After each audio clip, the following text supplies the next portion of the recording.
ನಮಸ್ಕಾರ ಸ್ನೇಹಿತರೆ, first time ನಾನು ನನ್ನ ಚಾನಲಲ್ಲಿ ಈ ವ್ಲಾಗ್ನ ಪೂರ್ತಿಯಾಗಿ ಕನ್ನಡದಲ್ಲೇ ಮಾಡಬೇಕು ಅಂತ ತೀರ್ಮಾನ ಮಾಡಿಕೊಂಡಿದ್ದೆ. ಯಾಕಂದ್ರೆ ನಾನು ಇವತ್ತು ಕುಕ್ಕೆ ಸುಬ್ರಹ್ಮಣ್ಯ ಬಂದಿದೆ. ಸೊ ನನ್ನ ಕನ್ನಡದಲ್ಲಿ ನಿಮ್ಗೇನಾದ್ರೂ ತಪ್ಪು ಕಾಣಿಸಿದ್ರೆ ಕ್ಷಮಿಸಿ, ಕಾಮೆಂಟ್ಸ್ ಅಲ್ಲಿ ಸರಿ ಮಾಡಿ. ನಾನು ಅಮ್ಮ ಅಪ್ಪ ಬೆಂಗಳೂರಿಂದ ಕುಕ್ಕೆಗೆ ಟ್ರೈನಲ್ಲಿ ಬಂದಿದ್ದೀವಿ. ಸೊ ನಾವು ಏನ್ ನೋಡಿದೀವಿ, ಏನ್ ಮಾಡಿದೀವಿ ಎಲ್ಲ ನಿಮ್ಗೆ ವ್ಲಾಗ್ ಅಲ್ಲಿ ತೋರಿಸ್ತೀನಿ ಡೇ 1 ಇಂದ. ಬೆಳಗ್ಗೆ ಟೈಮಲ್ಲಿ ಟ್ರೈನ್ ಜರ್ನಿ ಅಂದ್ರೆ ನನಗೆ ತುಂಬಾ ಇಷ್ಟ. ಎಲ್ಲರ ಮೇಲೆ ನಿದ್ದೆಯಿಂದ ಎದ್ದು ಫೀಲಿಂಗ್ ಇರುತ್ತೆ. ಆಕಾಶದ ಕ್ಷಿತಿಜದಲ್ಲಿ ಸೂರ್ಯನ ಕಿರಣಗಳು ಬೀಳೋದು ನೋಡಕ್ಕೆ ಚೆನ್ನಾಗಿರುತ್ತೆ. ಸಕಲೇಶ್ಪುರ ಮೇಲೆ ಟ್ರೈನ್ ಹೋಗ್ತಿದ್ದಾಗ ಸಿಗೋದು ಅಸಲು ಬ್ಯೂಟಿ. ದೊಡ್ಡ ದೊಡ್ಡ ಮರಗಳು, ಪಚ್ಚೆ ಹಲ್ಲು, ಚಿಕ್ಕ ಚಿಕ್ಕ ಗುಡ್ಡಗಳು ನೋಡಕ್ಕೆ ಕಣ್ಣಿಗೆ ತುಂಬಾ ಚೆನ್ನಾಗಿರುತ್ತೆ. ಮತ್ತು ಒಂದೊಂದು ಸಲ ಟ್ರೈನ್ ಟನ್ನಲ್ ಒಳಗೆ ಹೋಗ್ತಿದ್ದಾಗ ಒಂಥರ ಅದ್ಭುತ ಫೀಲಿಂಗ್ ಬರುತ್ತೆ.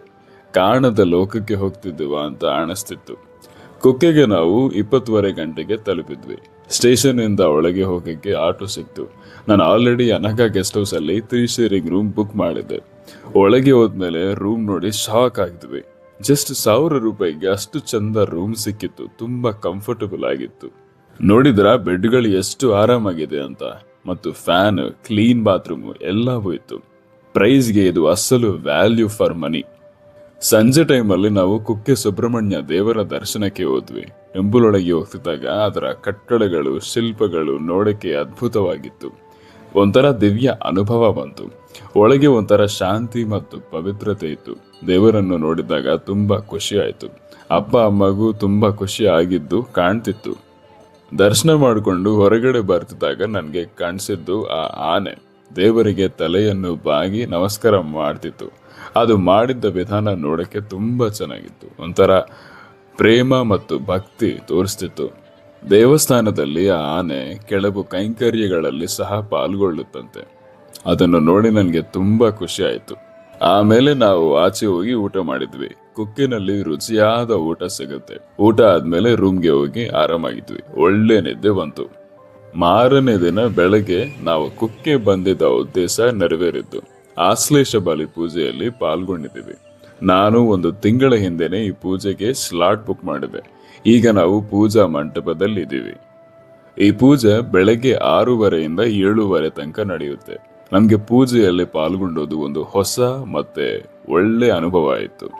ಪೂಜೆ ಆದ್ಮೇಲೆ ನಾವು ಆದಿಸುಬ್ರಹ್ಮಣ್ಯ ದೇವಸ್ಥಾನ ದರ್ಶನವನ್ನು ಪಡೆದುಕೊಂಡಿದ್ವಿ.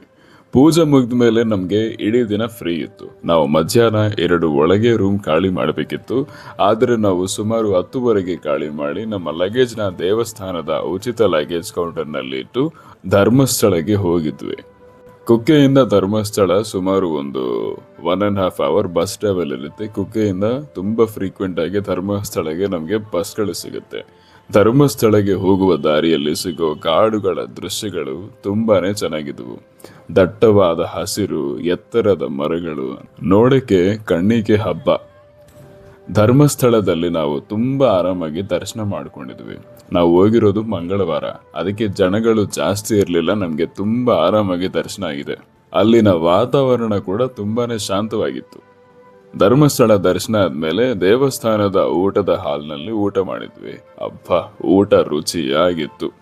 ನಾವು ಸುಮಾರು 5:00 ಮತ್ತೆ ಕುಕ್ಕೆಗೆ ವಾಪಸ್ ಬಂದಿದ್ವಿ.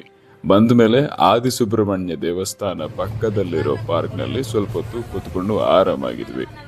ಆಮೇಲೆ ನಾವು ಪ್ರಸಾದ ತಗೊಂಡು ನಿಧಾನವಾಗಿ ಕುಕ್ಕೆಯಿಂದ ಸುಬ್ರಹ್ಮಣ್ಯ ರೋಡ್ ಅಂದರೆ ರೈಲ್ವೆ ಸ್ಟೇಷನ್ ಕಡೆಗೆ ಹೊರಟಿದ್ವಿ. ನಾವು 9:30 ಆ ಟೈಮಲ್ಲಿ ಸ್ಟೇಷನ್ಗೆ ತಲುಪಿದ್ವಿ. ನಮ್ಮ ಟ್ರೈನ್ 10:15 ಆ ಟೈಮಲ್ಲಿ ಸರಿಯಾಗಿ ಬಂತು. ನಾವು ಮತ್ತೆ ಬೆಂಗಳೂರಿಗೆ ಹೊರಟಿದ್ವಿ. ಬೆಳಗ್ಗೆ ಸುಮಾರು 6:30 ಬೆಂಗಳೂರು ಯಶವಂತಪುರ ತಲುಪಿದ್ವಿ. ನಾನು ನಮ್ಮ ಅಮ್ಮ ಅಪ್ಪಗೆ ಬೆಂಗಳೂರು ಮೆಟ್ರೋ ಅನುಭವ ಕೊಡಬೇಕಂತ ಅನ್ಕೊಂಡು ಯಶವಂತಪುರ ಇಂದ ಬೈಪನಹಳ್ಳಿಗೆ ಮೆಟ್ರೋ ತಗೊಂಡು ಮೆಟ್ರೋದಲ್ಲಿ ಟ್ರಾವೆಲ್ ಮಾಡಿದ್ವಿ. ಅವರಿಬ್ರು ಮೆಟ್ರೋ ಪ್ರಯಾಣವನ್ನು ಚೆನ್ನಾಗಿ ಎಂಜಾಯ್ ಮಾಡಿದ್ರು. ಬೈಪನಹಳ್ಳಿಯಿಂದ ನೇರವಾಗಿ ಕ್ಯಾಬ್ ಹತ್ತಿ ಮನೆ ಬಂದಿದ್ವಿ. ಒಟ್ನಲ್ಲಿ ನಮ್ಮ ಕುಕ್ಕೆ ಸುಬ್ರಹ್ಮಣ್ಯ ಮತ್ತು ಧರ್ಮಸ್ಥಳದ 2 ದಿನದ ಪ್ರವಾಸ ತುಂಬಾನೇ ಚೆನ್ನಾಗಿತ್ತು. ಅಮ್ಮ ಅಪ್ಪ ಕೂಡ ಚೆನ್ನಾಗಿ ಖುಷಿ ಪಟ್ರು. ವ್ಲಾಗ್ ಇಷ್ಟ ಆದ್ರೆ ಲೈಕ್ ಕಮೆಂಟ್ ಮಾಡಿ. ನಿಮ್ಮ ಫ್ರೆಂಡ್ಸ್ ಫ್ಯಾಮಿಲಿ ಎಲ್ಲರಿಗೂ ವಿಡಿಯೋನ ಶೇರ್ ಮಾಡಿ. ಮತ್ತೆ ಸಬ್ಸ್ಕ್ರೈಬ್ ಮಾಡೋದು ಮಾತ್ರ ಮರೆಯಬೇಡಿ. ಮುಂದಿನ ವಿಡಿಯೋದಲ್ಲಿ ಸಿಗೋಣ. ಧನ್ಯವಾದಗಳು.